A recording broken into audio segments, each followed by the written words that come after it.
household, we have decided that Sundays are Super Circuit Sunday. I'm owner of this thing, and that means that on Saturday night, I drink wine, and I need to burn off some calories. So, I have decided... It's really hard when you've got a kid. I've been wanting to up my exercise for a little while now. I'm still on a weight loss program on my postpartum body. There's crying in there. I'm only managing at the moment 3 workouts a week. I'm just adding a 4th short circuit every Sunday just to target absolutely everything. So I'm pairing 3, 4, 5, 6, 7 exercises and keeping my intensity very moderate at the moment. So I'm picking quite light weights so I can keep them continuously moving for 20 minutes. The baby screaming for his life upstairs is not actually in any dire need. He's not being ill-treated. He's just simply having his nappy changed. It's very, very upsetting for him. As I was saying, everyone who's doing a circuit training program at the moment where they're performing a couple of exercises back to back, they're calling it HIIT training. It's not HIIT training. HIIT training is high intensity interval training. You can do this on a cardio machine like a treadmill or a spin bike or a row machine, dumbbells, kettlebells, barbells.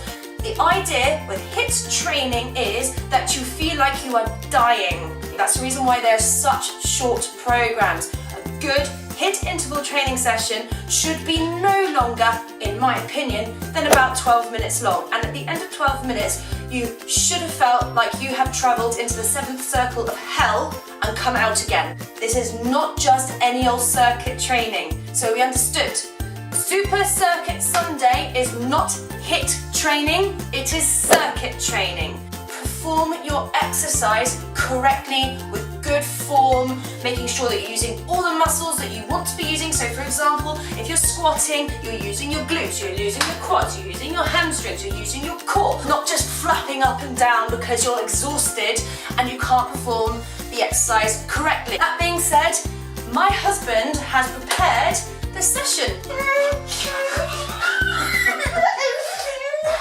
Let's just go outside and do it. This workout is probably better for people who are already competent using kettlebells.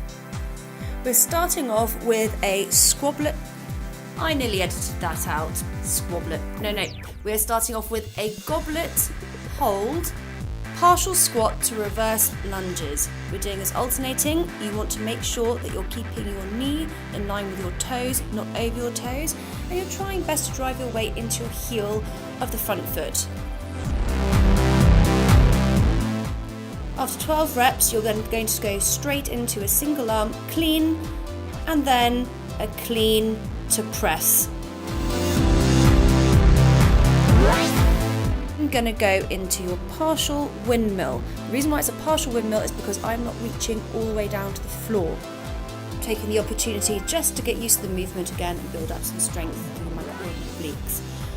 Right, once you've done that side, move over to your other side and do exactly the same thing. Every single one of these movements, you want to keep the kettlebell directly in line with your body. Do not let the kettlebell drift away from your person. You're going to repeat this pattern on each side twice before ending your round. Every single one of these movements, I am using a hip hinge motion, which means that I am driving every movement from my hips and my glutes.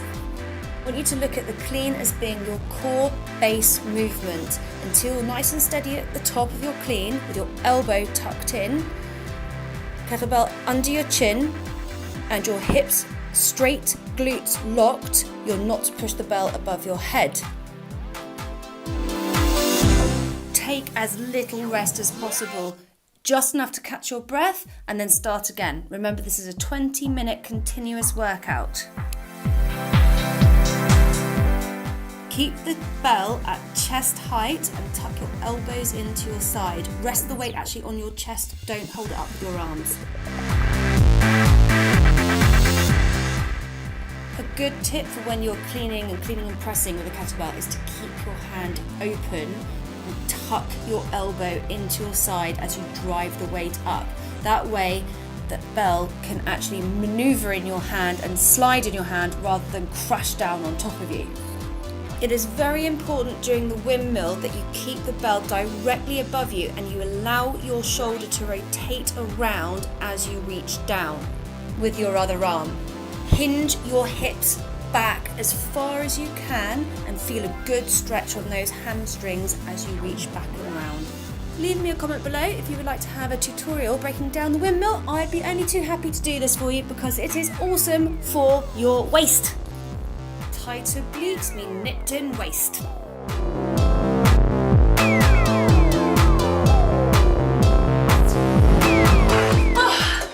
There we are, done. That was a little bit harder than I thought it was going to be. So even though it's not HIIT training, it doesn't mean that it's not hard. We're now off to Odds Farm. Till next time, see you. That was so hard.